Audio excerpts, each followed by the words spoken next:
Hare Krishna, sejam todos muito bem-vindos de volta ao canal Vaishnava. Eu sou a Sundara Dasa e hoje estou aqui com a terceira parte da série de vídeos sobre o advento do Senhor Krishna e seus passatempos infantis. Então fiquem comigo, deixem um like, inscrevam-se no canal, divulguem este vídeo em suas redes sociais para que todos possam ter acesso a esses passatempos. Ok? Muito bem, vamos ao vídeo.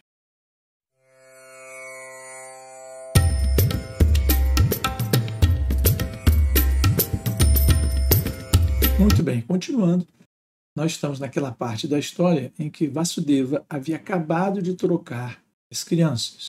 Ele pegou Krishna, que havia nascido dele e de Devaki, na prisão de Kamsa, e por influência de Yogamaya, naquele momento, todos no palácio de Kamsa caíram em sono profundo, então ele pega essa criança, sai, enfrentando uma grande tempestade, protegido por Anantasesha, vai até Vrindavana, onde a mesma cena acontece, ou seja, todos ali em Vrindavana caem em sono profundo, e ele vai até a casa de Nanda Maharaj, em Mãe Yashoda, e pegando a filha que havia acabado de nascer de Mãe Yashoda, sai com essa filha, deixando Krishna ali com Mãe Yashoda, que também havia adormecido profundamente. Quando Mãe Yashoda acorda depois, ela não lembrava direito se tinha dado à luz a um menino ou uma menina, e vê Krishna e fica maravilhado. Na verdade, todos na casa de Nanda Maharaj, em Vrindavana, ficam maravilhados com aquele menino maravilhoso que Mãe Yashoda havia dado à luz.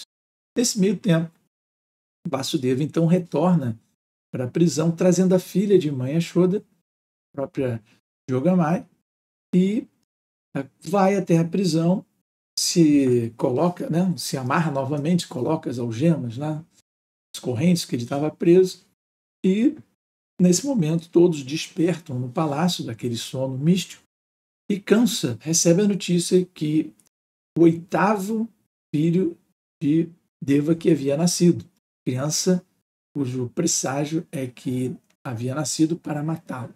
Então ele desce muito determinado para acabar com aquela criança que seria a causa de sua morte. Chegando na masmorra, ele vê Devaki com uma menina no colo. E Devaki, muito humilde, faz uma série de pedidos para Kamsa que ele não seja cruel, porque não nasceu um menino, nasceu uma menina, e que, porventura, a profecia deveria estar errada, porque não era um menino, era um menino que iria matá-lo e não uma menina, e ela roga a Kamsa que poupe a menina. No entanto, Krishna já estava em Vrindavana, por Mãe Yashoda, já começava lá a dar muitas alegrias na casa de Nanda Maharaj e a Mãe Yashoda, já um menino belíssimo que atraía a todos que o viam. Voltando para a prisão, naquele momento, Kamsa se depara com a menina e ele era tão cruel que não ouviu as sofridas preces da sua irmã.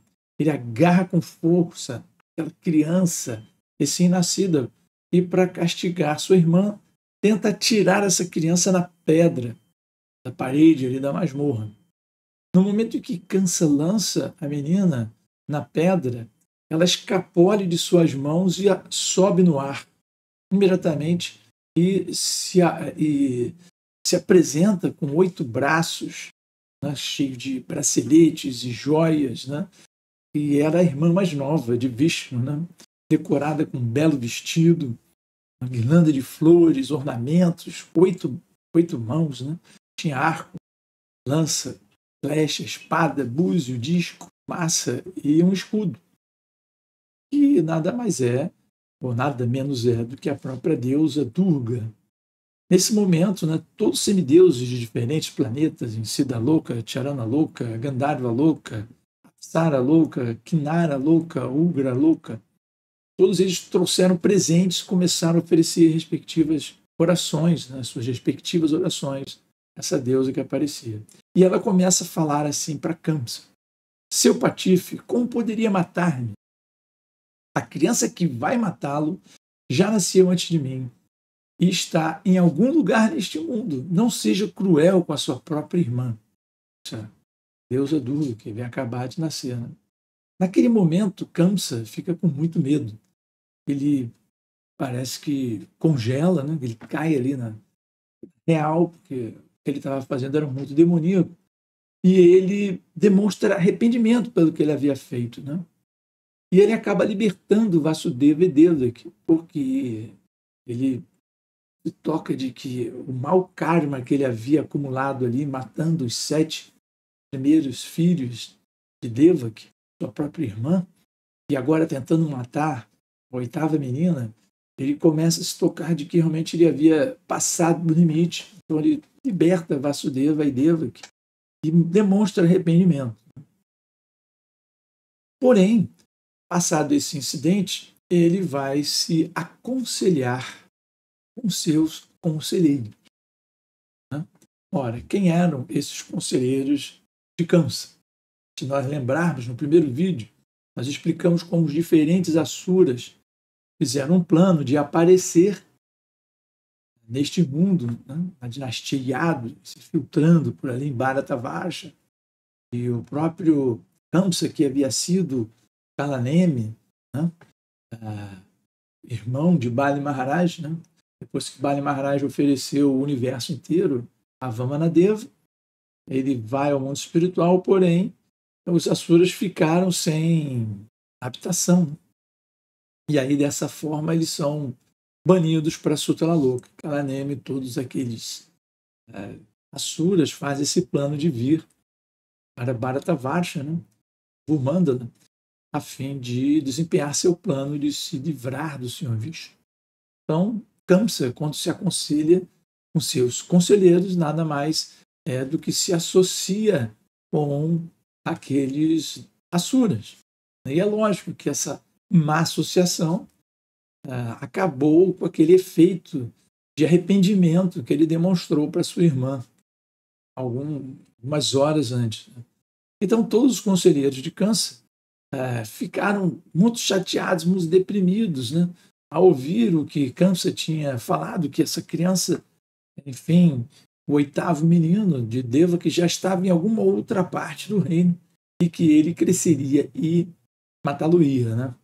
Então, eles sugerem ao seu chefe, né, Kamsa, que providencie a morte de todas as crianças nascidas nos últimos 10 dias, em todas as cidades, comarcas, vilas, campos de pastagem, né? E executasse esse plano, sem nenhum tipo de discriminação, e porque eles estavam muito confiantes que nem os semideuses poderiam aparecer e impedi-los de levar a cabo esse plano odioso. Porque na mentalidade desses asuras, desses demônios, eles pensavam o seguinte, que o Senhor Vishnu, o Senhor Shiva e o Senhor Brahma, embora estejam sempre prontos a ajudar os semideuses, né, liderados por Indra, ele não teria razão de temê-los. Por quê? O Senhor Vishnu já se escondeu no coração das entidades vivas, né, e ele está lá escondido e não pode sair. Né? Discurso dos asuras. Né? E já o Senhor Shiva, ele havia renunciado a todas as atividades e entrou na floresta. Também ele não iria intervir. E quanto ao Senhor Brahma, ele está tão ocupado com austeridades e meditações que ele também não viria intervir. Ainda mais Indra, que seria uma palha comparado à força de Kamsa. Esses eram os conselhos, né, dos asuras, né, que está animando Kamsa. Né? E falando, então, você não tem nada a temer desse semideus, executa esse plano. E assim Kamsa fez, ele deu prosseguimento a esse plano odioso, começou a perseguição a todos os recém-nascidos, né, que haviam nascido nos últimos 10 dias, nessas vilas e todos. Foi uma grande matança, né, uma grande página negra, né, no reinado de Kamsa. Né.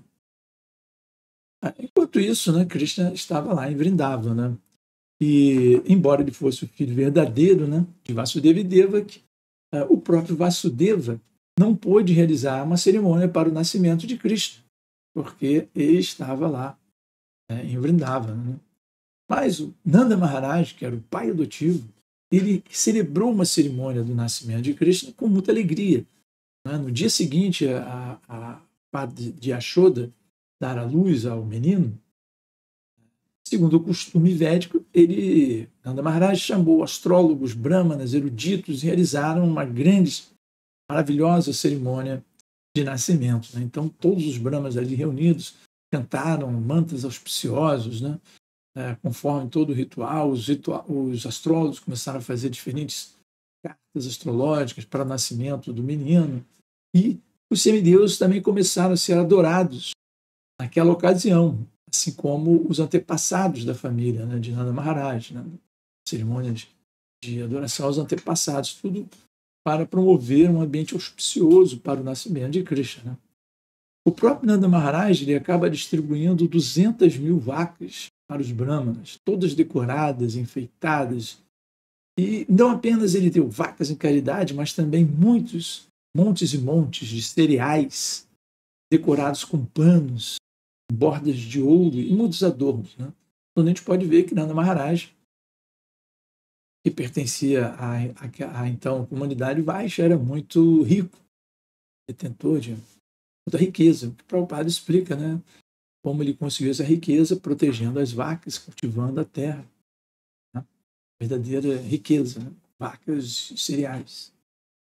E aconteceu também que, após essa cerimônia, Nanda Maharaj decidiu ir até Mathura, porque ele precisava pagar imposto anual ao governo. Então, desde aquela época, existe essa prática de pagar um imposto de renda.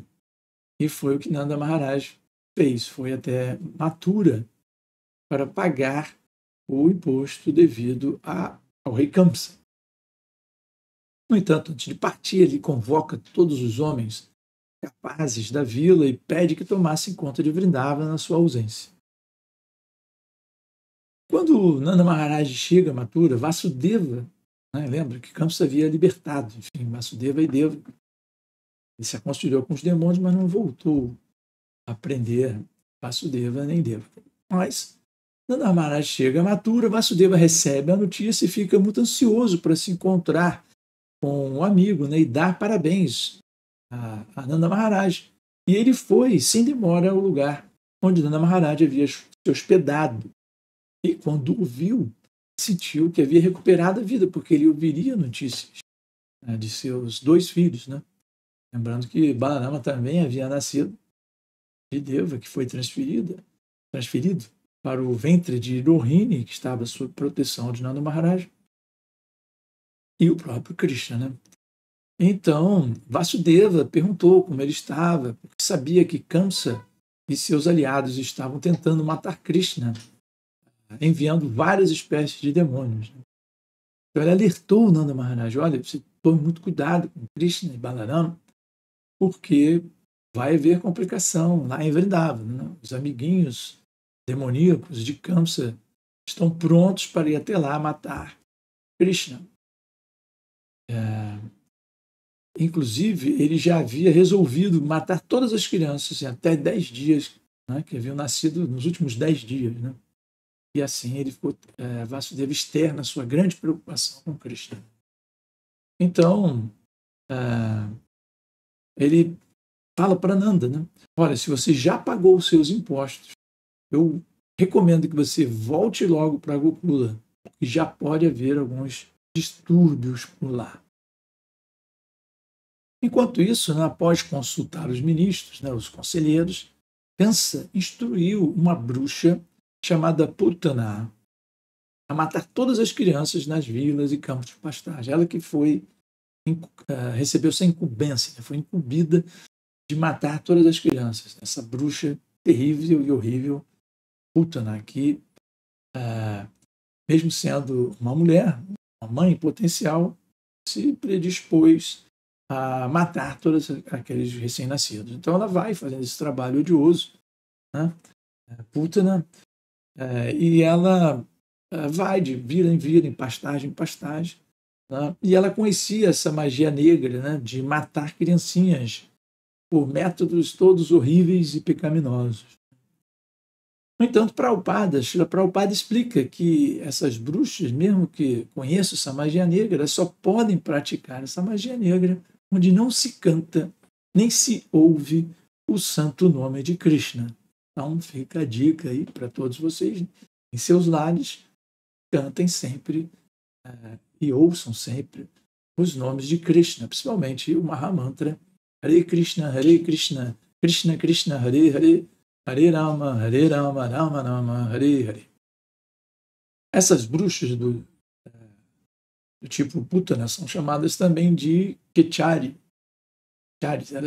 Que significa que elas podem voar no céu. Elas tinham essa magia de poder voar no céu, normalmente utilizando um galho em que elas encantavam, né? O que naturalmente, né, deu origem a essas lendas que a gente ouve, né? Bruxas na Idade Média, né? Que voavam em vassouras e tal, né? Vem dessa categoria de seres demoníacos, os Kecharis, né? Então, ela vai até Vrindavan, né, cumprir essa ordem, né, de Kamsa, né? E lembrando que né, uma dessas associadas de Kamsa, né, que vieram, né, após ser expulso até Sutala Louca, né, vieram junto com Kamsa, anteriormente Cananem, vem para cumprir o propósito, né, de derrotar os semideuses, estabelecer o domínio dos Asuras aqui em Bhumanda. Então ela aparece disfarçada, né, como uma mulher muito bonita, que cativava todos, né, muito graciosa, com modos muito femininos e encantadores, né? Então ela, inclusive, chega em Vrindavan, né, com essa forma belíssima, encantadora, e os habitantes de Vrindavan, né, pensam que, poxa, deve ser a própria deusa da fortuna que está vindo para ver Krishna. Ninguém barrou a entrada dela em Vrindavan, né? E ela vai andando livremente por onde ela passa, todo mundo abre as portas, deixa ela entrar, e ela acaba vendo Krishna, acaba chegando ao lugar onde Krishna estava, no seu berço. Então ela começa a se aproximar de Krishna com aquela intenção de matá-lo, né? No momento em que ela vê Krishna, ela percebe o imenso poder de Krishna. Ela é uma bruxa com grandes poderes místicos, né? Os asuras são especialistas em desenvolver esses poderes místicos, porque são através dos poderes místicos que se controla a natureza material. Como eles têm grande desejo de se assenhorear da natureza material, de controlar essa natureza material, então é muito natural que eles desenvolvam esses siddhas, que tenham esse desejo de desenvolver siddhas. Ao contrário dos devas, que têm a intenção de servir Krishna, de fazer a administração desse universo para o prazer de Krishna, né? Em nome de Krishna, enquanto que os asuras querem dominar essa natureza material. Então ela percebe o imenso poder de Krishna. Nesse momento, Krishna fecha os olhos, né?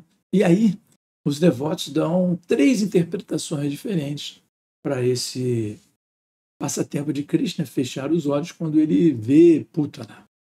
Primeiro é que a primeira explicação é que ele não queria ver o rosto daquela pessoa, né, que já matara tantas crianças. Ele recusou-se a olhar para uma pessoa tão vil, tão baixa. Essa é a primeira explicação dada pelos devotos. A segunda explicação é que ele não quis encarar Putana, porque ele também percebe, né, sendo Krishna o senhor de todos os poderes místicos, né, ele também percebe quem era, né, que estava se aproximando, e também percebe que a própria Putana havia notado que ele era uma criança de imenso poder.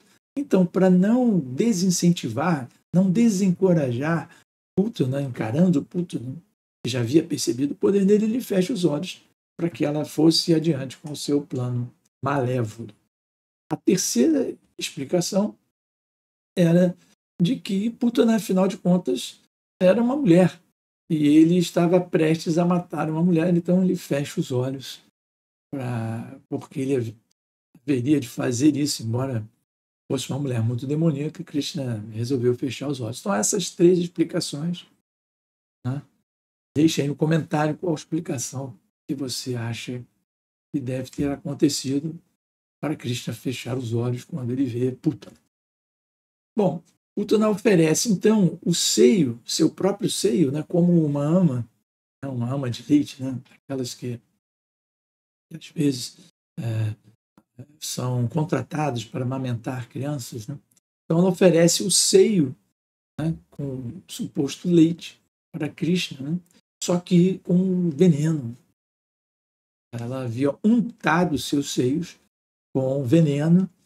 E aí, mesmo Yashoda e Rohini estando presentes ali, elas estão tão encantadas, né, pela beleza, né, pelo poder místico, né, que envolve, né, aquela ilusão criada pela demônia, elas permitem que Putana ofereça seu seio a Krishna. Né.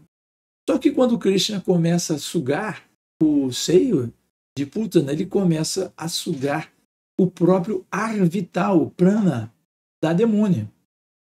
E com isso vai tirando a vida de Putana, só de sugar o leite. E ela tenta se libertar de Krishna, mas Krishna não deixa ela escapar e acaba sugando totalmente o ar vital da demônia. E é dito no Srimad Bhagavatam que, pelo fato de ter feito esse serviço, mesmo serviço de oferecer seu seio, amamentar Krishna, embora fosse um serviço completamente contaminado com o desejo de matá-lo, ela alcançou liberação, porque Krishna aceitou esse serviço dela. Tá? Então, para você ver como Krishna, né, ele é tão misericordioso, né, que mesmo quando essa demônia vem para matá-lo, ele acaba libertando a demônia. Né? Bom, ela começa, então, quando morre, o seu corpo começa a alcançar uma forma original e ela se expande, né? E ela alcança uma altura de 20 quilômetros. Imagina, assim, é uma coisa fenomenal. Lembrando que, por exemplo, o Monte Everest, né, que nós conhecemos, tem aproximadamente 10 quilômetros. Ela alcançou o dobro da altura, né, do tamanho, né, do Monte Everest, 20 quilômetros. E aí ela cai por terra, e é claro que isso faz uma tremenda vibração, né? Na terra, no céu, todo mundo escuta esse estrondo, né? E no final, quando acaba esse estrondo e abaixa aquela poeira, as golpes, vem Krishna brincando tranquilamente no colo de Putana, né? No corpo de Putana, e aí correm para resgatá-lo. E aí elas estão muito preocupadas com o Krishna, um bebezinho, recém-nascido, né? Havia nascido há poucos dias. Né?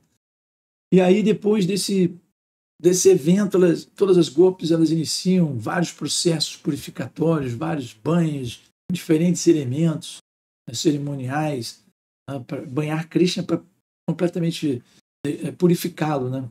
Claro, com amor, elas fazem isso com amor. Agora, Krishna é o mais puro entre os mais puros. Né? Ele é o reservatório de toda pureza. Mas ele aceita o serviço dessas golpes, né, que praticam todas aquelas cerimônias purificatórias. Assim como nós banhamos as deidades de Krishna, Krishna, sendo mesmo o mais puro, o mais limpo entre todos, ele aceita o serviço dos devotos. Então, depois de todos vários banhos purificatórios, elas, chefiadas, né, por mãe Yashoda e Rohini, elas cantaram 12 nomes de Vishnu para dar ao corpo de Krishna plena proteção contra todas as más influências. Depois disso, os habitantes de Vraja, né, eles cortam o corpo de Putana em vários pedaços, né, e aí empilham junto com madeira e começam a queimar o corpo de Putana. Mas, como ela havia sido liberada ou libertada de Maya, né, por Krishna, o aroma que se expande depois da queima do corpo de Putana é um aroma muito agradável, né, que se espalha, né, por toda Vrindavana, por toda a Terra, todo o planeta, aquele aroma muito agradável. Né? Muito bem. Logo depois, Krishna cresce mais um pouco e ele já começa a se virar. Né? Ele era uma criancinha, só ficava deitado, né, de costas e tal, mas agora ele já conseguia se virar de bruços. Ele não ficava só deitado de costas. Um dia, ele estava colocado ali debaixo de um carrinho né, de bruços, mas ele quer ser amamentado, né? Então ele chora, primeiro ele chora, né, aquele chorinho, né, de criança pedindo leite e tal, mas as golpes estavam muito atarefadas e ninguém percebeu, ninguém ouviu Krishna chorando. E aí ele começa a chorar ainda mais alto e começa a espernear. E quando ele esperneia, ele chuta o carro, né, que havia ali, né? E esse carro desmonta, é quebrado, as rodas saem do eixo, ele faz uma lenha ali, né? E aí, de novo, né? Todas as golpes correm para ver o que tinha acontecido, enquanto um Krishna ileso, né? Mas o carro completamente destruído. No Srimad Bhagavatam, esse passatempo, quando é narrado, ele é narrado assim, exatamente desse jeito, que já destruiu um carrinho devido à sua manha, né? Devido a bater no carrinho com suas pernas. Porém, em um dos Puranas, no Harivansa Purana, a descrição de que, na verdade, por trás daquele carrinho havia um ser sutil, um demônio que também tinha vindo para matá-lo, num corpo de sutil, como um fantasma que estava ali colocado naquele carrinho, né? Que era um demônio chamado Shakatasura, né? Shakata, demônio, o Shakatasura. Então esse Shakatasura, né, de acordo com Harivansa, estava ali, por isso que Krishna destruiu o carrinho. Essa descrição desse demônio vocês não vão encontrar no livro de Krishna, que é baseado no Srimad Bhagavatam, mas na verdade no Harivansa Purana tem essa descrição. Às vezes há pequenas diferenças na narração, né, dos passatempos de Krishna, até porque não há uma coerência, uma tentativa de coerência cronológica. E alguns desses passatempos são narrados, às vezes, aconteceram em outros universos, né? Eles ficam muito famosos, mas aparentemente, em algum universo poderia simplesmente ter destruído um carrinho, em algum outro universo havia, de fato, um demônio, um corpo sutil, né? Ali se esgueirando, pronto para matar Krishna, e foi destruído quando Krishna destrói o carrinho. Muito bem. Certa vez, né, a mãe Yashoda estava carregando o Krishna, e Krishna fica muito pesado. E ela fica muito cansada, e ela arruma ali um tapetinho, uma esteirinha, né? Isso é muito comum, e coloca a criança ali bem acomodada no chão. Estava muito pesado, né? Nesse momento que ela coloca Krishna no chão, começa escuridão, aparece uma escuridão muito densa, e um vento terrível, um redemoinho horrível. E aí Krishna é arrebatado por esse redemoinho, levado para o ar. Né? E, na verdade, esse redemoinho, nada mais, nada menos, era Trinavarta, mais um dos associados, né, demoníacos de Kamsa. Um demônio que havia assumido a forma de um redemoinho. Né? Tinha esse poder místico, né, do dominar ali o ar, né, o vento, na forma de um redemoinho, de criar um redemoinho. E ele leva Krishna para o alto, né, e tinha a intenção de matá-lo. Né? Então, mesmo aquela escuridão, aquela poeira que foi levantada, né, os habitantes de Vrindavan ficam preocupadíssimos. Mas o peso de Krishna vai aumentando, e o demônio já não consegue carregar o menino, né, e tenta jogar o menino do alto. Então eu vou tentar matá-lo atirando ele dessa altura onde estou.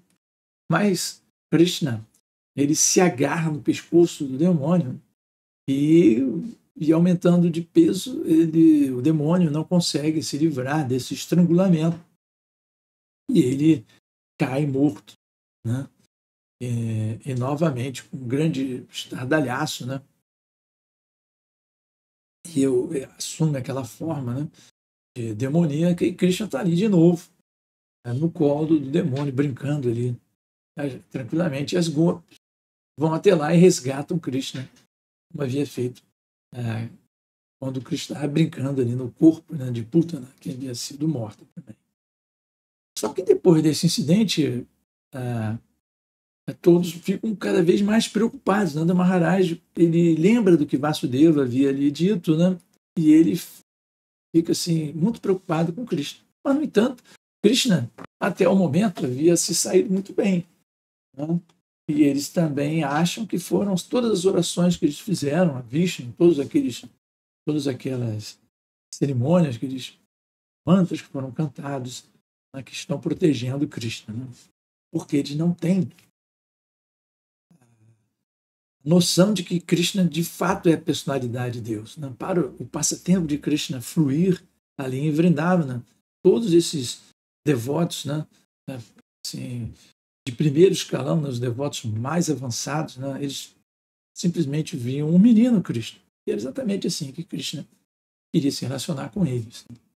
Se eles tivessem a noção que Krishna era tão poderoso, a suprema personalidade de Deus, isso iria atrapalhar aquela lila, né, da mãe querendo proteger o filho, o pai querer proteger o filho, né? As outras grupos mais velhas, todas preocupadas naquela raça, né, de maternal e paternal. Então eles Vatsalya, raça, né? Então Krishna não queria atrapalhar essa raça, essa relação dos devotos com ele. Por isso que ele não se manifestava exatamente como a suprema personalidade de Deus, mas como um bebê comum, né? Uma outra vez, né, mãe Yashoda estava alimentando, né, amamentando Krishna, né? Porque devido ao afeto que ela tinha por Krishna, o leite escorria de seus seios, né, naturalmente. Então ela foi amamentar Krishna com um amor assim estático, né, êxtase. E aí ela abre a boca de Krishna para amamentá-lo. E quando ela abre, ela tem a noção de ter visto ali dentro da boca de Krishna o céu inteiro, incluindo o sol, a lua, o fogo, o ar, os mares, todas as direções, né? Ilhas, montanhas, outras entidades vivas. Ela começa a ver ali algo e aí ela fecha os olhos.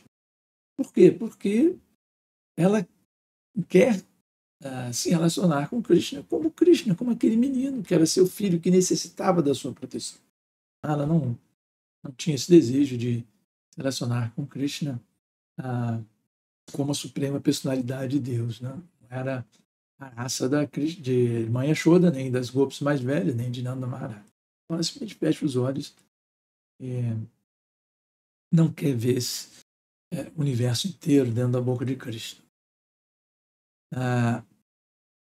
Bom, logo em seguida, né, Vasudeva, quando ouve falar desses eventos lá em Vrindavana, ele pede para Garga Muni ir até lá.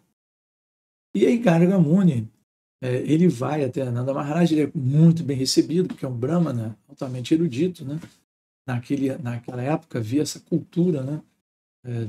Brahmanas primeiro dos brahmanas serem muito qualificados, estarem sempre fixos no Brahman, daí que vem a origem da palavra Brahmana, não é quem recebe uma iniciação ou quem tem um cordão ou quem canta alguns mantras.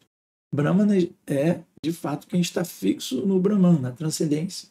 Não tem mais nenhum assunto dentro da materialidade, né, do mundo material, estão fixos no Brahman. E tudo no material são Vaishyas, Kshatris, Shudras, mas não os Brahmanas. Os Brahmanas estão fixos no Brahman. Enfim, como Garga Muni era um Brahmana muito erudito, muito reconhecido, ele Vasudeva pede que ele vá até Nanda Maharaj e ele é muito bem recebido lá. E aí Garga Muni ele revela para os pais de Krishna que Devaki não teve uma menina, que quem teve essa menina era Yashoda, e que na verdade Krishna havia nascido de Vasudeva e por isso que Kansa estava querendo perseguir Krishna. Né? E aí ele sugere fazer uma cerimônia discreta de dar o nome, né?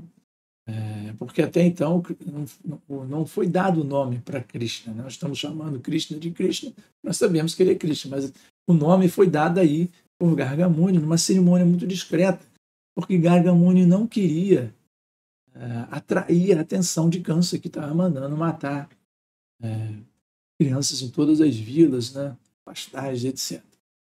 E ele conta, né, para Nanda Maharaj, mãe Yashoda, e eles já haviam tido muitos passatempos diferentes, com várias cores diferentes, que agora eles nasceram ali, eles apareceram ali em Vrindavan, né, para desfrutar desses passatempos ali com o Nanda e Yashoda, né? Bom, em seguida, tanto o Krishna quanto o Balarama já ficam um pouquinho maiores, né, dentro dessa nossa lila dos passatempos infantis de Krishna e Balarama, e agora eles já começam a engatinhar, né? E aí eles eram muito inquietos, né? Eles sempre estavam tentando roubar iogurte, roubar manteiga, eles faziam muitas travessuras, né? E eles eram tão inquietos que Yashoda e Rohini ficavam enlouquecidas com ele, né? Porque estavam sempre tentando protegê-lo das vacas. Eles passavam debaixo das vacas, dos touros, eles brincavam com macacos, né? Aí iam para o rio, né? Podiam cair na água, ou se tinha uma fogueira, eles podiam ir para onde estava o fogo, né? E assim, eles eram muito inquietos, estavam sempre aprontando, sempre indo para onde não devia, né? Se parece que sempre eles pensavam que nós vamos aprontar hoje, né? E aí mãe Yashoda e mãe Rohini ficavam sempre muito aflitas com isso, né? Inclusive todas as gopis, né, amigas de Yashoda e Rohini, elas tinham ao mesmo tempo que essa grande preocupação, mas também muito prazer, né? A mãe Yashoda, Rohini, as gopis, elas derivavam assim muito prazer daquele fato de ver as travessuras, né? Era assim, aquelas crianças, né, tão transcendentais, tão com muita graça, né, muita beleza, fazendo todas aquelas travessuras. Elas tinham um prazer assim infinito de ver essas travessuras infantis de Krishna Balarama em Vrindavan, né? E aí as gopis um dia vieram se queixar, né, para mãe Yashoda, de que Krishna e Balarama estavam sempre roubando a manteiga e iogurte delas, né? E aí o que fizeram? Assim, as gopis mais velhas colocavam a manteiga e iogurte numa sala bem escura, mas o brilho das joias, né, de Krishna e Balarama fazia com que eles acabassem enxergando a manteiga. E eles estavam sempre planejando roubar manteiga e iogurte, né? E aí os passatempos infantis de Krishna vão se desenrolando, né? E certa vez as crianças estavam brincando com Krishna e Balarama, né? E Balarama e as outras crianças correm, né, para falar com mãe Yashoda que Krishna havia comido barro. E aí mãe Yashoda interpela Krishna e ele diz: não, todos eles combinaram de reclamar de mim para você ficar zangado e me castigar. Mas se você acha que eu comi barro, olha aqui na minha boca que você vai ver que eu não comi nada. Aí de novo, né, mãe Yashoda abre a boca de Krishna e ela vê toda a opulência da criação, né? O espaço exterior. Ela vê montanhas, planetas, ilhas, mares, né? Lua, o sol.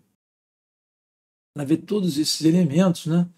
E ela acaba vendo ela mesma ali, olhando a boca de Krishna, né? Mas, de novo, após ver essa manifestação de Krishna, ela volta a, a, a querer ver Krishna como Krishna mesmo, né? E aí Krishna ele expande a energia interna do Gamaya e ela volta a aparecer só como uma criança comum, né? E Krishna antes explica, né, nessa forma universal, ele explica para a mãe Yashoda que anteriormente ela era Dara, esposa de um dos melhores dos Vasus, que era Drona, esposa de Drona e Dara, que receberam uma bênção de Brahma, tá, de que quando Brahma ordena a eles a terem progênie, né, Eles disseram sim, mas por favor nos dê sua bênção para que nós possamos, quando nós nascermos novamente, a gente possa ter a bênção de desfrutar da atraente infância da suprema personalidade de Deus, que irá nascer aqui. Né? Então, eles queriam desfrutar desses passatempos de Krishna, ao contrário de Devaki e Vasudeva, que tinham a bênção de ter Krishna, que Krishna nascesse como seu filho. Nanda Maharaj e Yashoda tiveram a bênção de desfrutar dos passatempos infantis de Krishna. Então, por isso que teve todo esse arranjo de Krishna nascer de Devaki e Vasudeva e depois fazer com que Nanda e Yashoda desfrutassem, né, dos seus passatempos infantis. Quando Krishna aparece, né, ele cumpre muitos propósitos. Mas estudar todos esses propósitos, todos esses detalhes, faz com que a gente medite e nossa mente se torne absorta nos passatempos de Krishna, falando ou ouvindo. E assim, né, a bênção do Brahma, do Senhor Brahma, faz com que Nanda Maharaj e Yashoda absorvam, né, toda a atenção, né, de Krishna, né, como seus pais. Né. Bom, e aí após esses incidentes, né, Mãe Yashoda, ela vê que Krishna havia quebrado vários potes, né? É uma das artes de Krishna, ele quebrou vários potes de manteiga e dessa vez ela acha que Krishna passou dos limites e ela resolve então dar um castigo exemplar a Krishna e ela amarra Krishna. Primeiro ela corre atrás de Krishna para amarrar Krishna e ela não consegue nesse primeiro momento, mas em seguida Krishna se deixa capturar, né, por Mãe Yashoda. E, afinal de contas, a Mãe Yashoda acaba amarrando Krishna. Isso é muito significativo, né? Porque, embora os grandes sábios, né, com sua mente, queiram amarrar a personalidade de Deus, as suas teses filosóficas, Krishna não se deixa amarrar por essa. Ele está sempre escapando dessas teses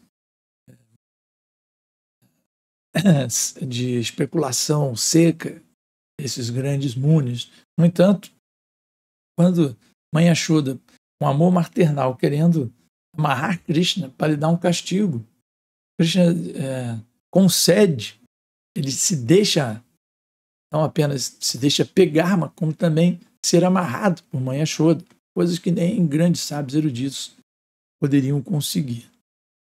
E aí, a Mãe Yashoda amarra Krishna a um pilão de madeira.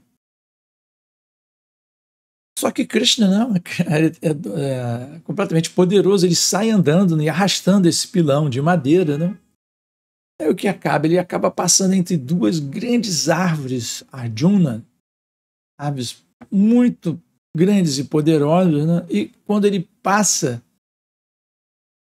por entre essas árvores gêmeas que estavam ali em Vrindavana, ele derruba essas árvores, né? Simplesmente engateando, passando ali, arrastando o pilão, ele derruba essas duas árvores arjunas. E nesse momento aparecem duas figuras belíssimas, né? Na verdade, dois semideuses que eram filhos de Kuvera, né? Nalakuvara e Manigriva, que haviam sido amaldiçoados, né, por Narada Muni, porque eles estavam num lago, num planeta celestial, desfrutando com muitas mocinhas celestiais, despidos, né? E Narada Muni passa por ali, e enquanto as mocinhas, ao verem Narada Muni, ficam muito envergonhadas e saem pegando sua roupa e saindo dali, da visão do sábio, eles, os Nalakuvara e Manigriva, embriagados, tanto devido ao efeito de bebida, né, Varuna, ou também pela sua própria opulência material, afinal eles eram filhos de Kuvera, e Kuvera é o próprio tesoureiro dos semideuses, né? Então, pessoa de opulência limitada, né? E aí, eles embriagados não se escondem e ali ó, ficam olhando para Narada Muni como se ele fosse uma pessoa comum. E Narada Muni, reconhecendo aquela posição pecaminosa de Nalakuvara Manigriva, ele resolve dar uma lição, mas também uma bênção. Na verdade, quando um sábio, um guru qualificado, ele amaldiçoa ou ele repreende um discípulo ou uma pessoa qualquer, na verdade, junto com aquele castigo, sempre vai vir uma benção. E aí, a benção é que a maldição era que eles se transformariam em árvores gêmeas, Arjuna, ficariam ali imóveis, né? Porque as árvores, elas estão sempre despidas e assim, ficam em pé e exibindo a sua nudez, né? Então, eles ficaram ali como árvores. Essa foi a parte da maldição, mas ao mesmo tempo, Narada Muni sabia que Krishna iria passar por ali e ia derrubar aquelas árvores, né? E eles iam voltar à sua condição original e devidamente lembrados da sua posição, né? Devidamente amaciados. E aí Krishna reconhece os semideuses, né? E eles fazem grandes orações a Krishna, né? Explica a Krishna o que havia acontecido com eles e demonstra um grande arrependimento, né? E grande conhecimento. Na verdade, são devotos, né? Devotos que fizeram bobagem, né? E ali Krishna aceita as orações deles. Só que com a derrubada das árvores, né, houve aquele barulho enorme e novamente os habitantes de Vrindavana, eles chegam ali perplexos, tentando entender o que havia acontecido, procurando já um outro demônio, né? E os amiguinhos de Krishna que haviam visto aquela cena falam para os vaqueirinhos e vaqueirinhas, né? Na verdade, os adultos, né, de Vrindavana, os vaqueiros e as vaqueiras adultas de Vrindavana, eles falam, não, foi Krishna que arrastando o pilão derrubou aquelas árvores. Os vaqueiros e as vaqueiras não acreditam, né? Acham que eles estão inventando aquela história, mas eles não veem nenhum demônio, né? Nada. E aí eles continuam ainda muito preocupados com Krishna, especialmente Nanda Maharaj, sempre preocupado com o bem-estar de Krishna. Aí acontece um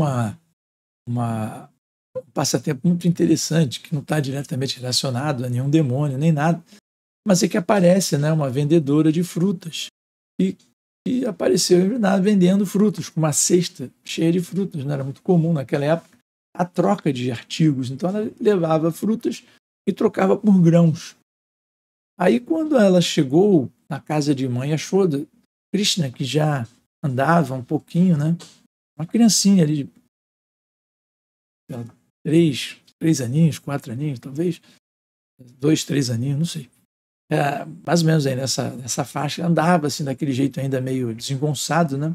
Então, quando Krishna viu a vendedora de fruta, ele via que nas outras casas, né, as vaqueiras adultas iam com grãos, né, para trocar pelas frutas. Ele mesmo pega alguns grãos ali que ele conseguiu e sai na direção da vendedora. Só que as mãozinhas de Krishna, né, e com o andarzinho dele, né, todo desajeitado, né, de bebê, os grãos vão caindo das mãozinhas de Krishna, né? E ele chega ali com pouquíssimos grãos. Só que a vendedora de frutas, né, uma senhorinha, ela ficou tão maravilhada, né, com aquela atitude daquela criancinha de vir com aqueles grãos, que ela dá frutas para Krishna. E Krishna volta com as frutas, né, muito feliz consigo mesmo, porque havia trocado grãos por frutas. E quando a vendedora volta, ela vê a sua cesta cheia. Quando ela se volta, ela vê a sua cesta cheia de joias. Então, aqueles que oferecem, né, frutas, flores, amor a Krishna, né? Krishna aceita. E as pessoas, algumas vezes, recebem muitas bênçãos, inclusive materiais, por conta disso. Krishna fica muito satisfeito. Né? Krishna ficou satisfeito da vendedora, mesmo sem ter recebido praticamente nenhum grão, ter oferecido espontaneamente aquelas frutas para ele. E a cesta da velhinha ficou cheia de joia. Outra vez, Krishna e Balarama estavam brincando, não queriam parar. E Rohini foi chamá-los, né, para vir para casa, tomar banho, jantar. E os meninos não queriam. E os outros meninos que estavam brincando com Krishna e Balarama ameaçaram Krishna e Balarama, falando: olha, se vocês forem agora, no meio da brincadeira, nós nunca mais vamos brincar com vocês dois, nunca mais. Vamos mais brincar com vocês. E aí, é claro que eles ficaram, e aí Rohini insiste, e aí tem toda uma confusão, e Rohini acaba levando eles para casa assim mesmo. E é claro que os meninos depois, no dia seguinte, voltaram a brincar com Krishna, naturalmente, e Balarama. Agora, Krishna e Balarama já haviam crescido mais ainda, se aproximando ali dos 4, 5 anos já, e eles então já estavam cuidando de bezerros, né? Porque na comunidade Vaishya, os meninos pequenos já cuidam dos bezerros, né? E os mais jovenzinhos, né? Mais velhinhos, né? Mais jovens, não tão crianças, eles já cuidam das vacas. E aí Krishna e Balarama, junto com os amiguinhos da idade ali deles, começaram a tomar conta dos bezerros. E um dia eles estavam levando os bezerros para pastar quando aparece mais um daqueles amigos sinistros de Kamsa, um demônio chamado Vatsasura, que assume a forma de um bezerro. Só que ele se mistura ali com os bezerros, mas Krishna imediatamente percebe e ele informa, ele chama Balarama e fala: olha, chegou ali um demônio na forma de bezerro. E Balarama, ouvindo, ele fala: então Krishna, dá um jeito nele. Aí Krishna: deixa comigo. E ele pega aquele bezerro, né, pelas patas, agarra ele pelas pernas e lança ele longe. E esse bezerro, então, é morto por Krishna, demônio, na forma de um bezerro. Só que, em seguida, havia um outro demônio que veio junto com Vatsasura, que era o Bakasura. E ele tinha um corpo enorme, como há descrições de que ele era uma garça, ou um pato, ou um grow, né? Eu fiz uma pesquisa aqui, acho que, na verdade, no livro de Krishna fala de um pato, e outras descrições falam de um animal como se fosse um grow, ou uma garça enorme. Enfim, era uma ave gigante com um bico muito grande. E esse demônio Bakasura, ele se aproxima e tenta engolir Krishna, engole Krishna. Seu bico se fecha, ele, na verdade, ele não chega a engolir completamente, né? Krishna, já na garganta desse demônio, ele manifesta a sua refulgência transcendental e queima a garganta desse demônio, que vomita Krishna, praticamente isso. E aí tenta atacar Krishna com o bico, começa a tentar dar bicadas em Krishna. Só que nesse momento Krishna pega a parte inferior e superior do bico desse pato, grow, garça, e separa os bicos com grande força, matando esse demônio também. Então, mais 2 demônios para a conta de Krishna, né? Até agora, deixa eu ver aqui fazendo mais contas, né? Nós temos Krishna 1, 2, 3 com Trinavarta, 4 com Putana, Krishna 4, demônios 0, por enquanto. Bom, logo em seguida chega em Vrindavana um outro demônio, que era irmão de Bakasura, né? Esse pato enorme aí que foi morto, e também de Putana. Eram 3 irmãozinhos muito incríveis: Putana, Bakasura e Aghasura. E Aghasura chega em Vrindavana, né?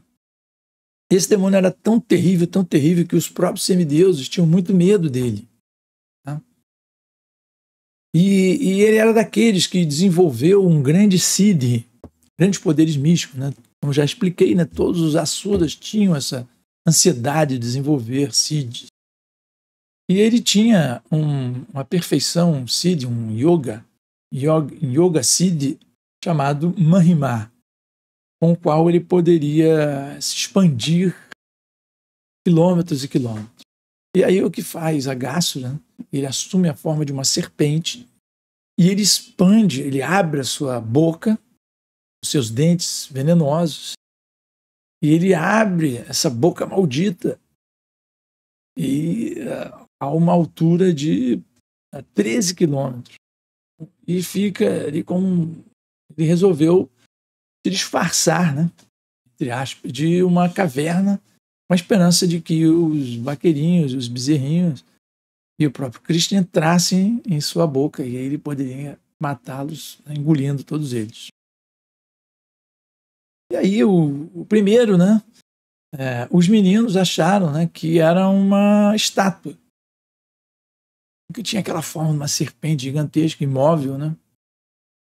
E depois parecia realmente uma serpente enorme, deitada com a boca escancarada. Os meninos entenderam, isso é uma serpente enorme. Quem será que é? Será que é mais um demônio, né, que veio para matar Krishna? Os próprios criancinhas ficaram pensando assim e pensaram, será que ele vai nos engolir se nós entrarmos lá? E será que Krishna vai matar esse demônio? As crianças, Krishna vai matá-lo de qualquer jeito, vamos entrar lá para ver o que vai acontecer. Então eles entraram lá. Não é que eles foram iludidos pensando que era uma caverna, eles entraram para atrair Krishna para a briga mesmo. Eles queriam ver o circo pegar fogo, né, como se diz na gíria. E eles entraram lá, confiantes que Krishna iria proteger. O devoto tem essa confiança. Nós não devemos, né, como não somos tão avançados assim, nos colocar em perigo para Krishna nos proteger. Mas não era o caso daquelas crianças ali que lidavam com Krishna diariamente, né? Então todos os meninos com seus bezerros entraram na boca da serpente. Mas Krishna não entrou, ficou de fora. E o demônio ficou, poxa, todo mundo entrou, menos Krishna. Ele ficou assim, zangado. Ele estava esperando Krishna entrar para engoli-lo, né? E aí Krishna começou, do lado de fora, ficou pensando, como é que eu vou matar esse demônio, né? Ficou conjecturando. Como é que ele deveria matar e ao mesmo tempo salvar os meninos, os bezerros, né? E aí, por fim, ele também, depois de pensar e deliberar, ele resolveu também entrar na boca do demônio. Quando Krishna vai fazer isso, né, todos os semideuses do céu ficam apavorados e começam a pensar, meu Deus, bom, Krishna vai entrar na boca da serpente, será? O que vai acontecer? Essa não. E, inclusive, alguns amigos de Aghasura, inclusive do Kamsa, estavam vendo, né, essa cena, porque, aparentemente, da mesma forma que o secretário, né, de Dhritarashtra via o que acontecia no campo de batalha de Kurukshetra, né, Sanjaya, e narrava, Sanjaya tinha essa visão mística do que estava acontecendo a quilômetros e quilômetros, aparentemente os demônios também tinham essa capacidade de ver o que estava acontecendo ali. E assim, tanto os semideuses, por um lado, ficando todos apavorados que Krishna ia entrar lá, e Kamsa e seus amiguinhos, né, seus conselheiros, né, associados, eles estavam torcendo, agora Krishna vai entrar ali, Aghasura vai acabar com eles, né, porque Kamsa tinha falado para Aghasura, olha, Krishna já matou tanto Putana quanto Bakasura. Então, Kamsa instigou Aghasura a ir lá matar Krishna. E agora eles estavam assim, jubilosos que Krishna entra na boca do demônio. Só que Krishna, ele é o senhor de todos os poderes místicos. E quando ele entra na boca de Aghasura, ele também se expande. Ele se expande tanto que começa a forçar o ar vital de Aghasura sair pelo topo da sua cabeça. O demônio é sufocado pela expansão de Krishna, né? Os olhos começam a girar nas órbitas, né?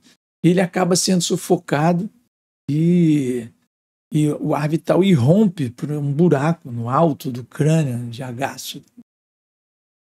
E Aghasura cai ali morto também. E os meninos e os bezerrinhos todos ficam a salvo desse demônio, né? Aí o que acontece é que Aghasura acaba também, né, obtendo a liberação. Krishna é tão bondoso, né? E ele acaba também salvando a Agássora. E aí é mais um para a conta de Krishna. Krishna agora 5, demônio 0. Krishna 5, Kamsa 0. E Kamsa não vem enfrentar Krishna, fica lá de lado mandando, vai você, agora vai você. Né? Muito corajoso no Kamsa. Né? Ou como os demônios, né? Eles ficam mandando seus generais e soldados lá se matar enquanto eles ficam, né? Não, vai você agora, você também aqui agora, né? Ficam ali temendo, né? Morrendo de medo, cuidando da sua própria pele. Isso é uma atitude bem assúrica. E o que acontece é que logo após esse evento, Krishna ele passa a ter mais de 5 anos. Né?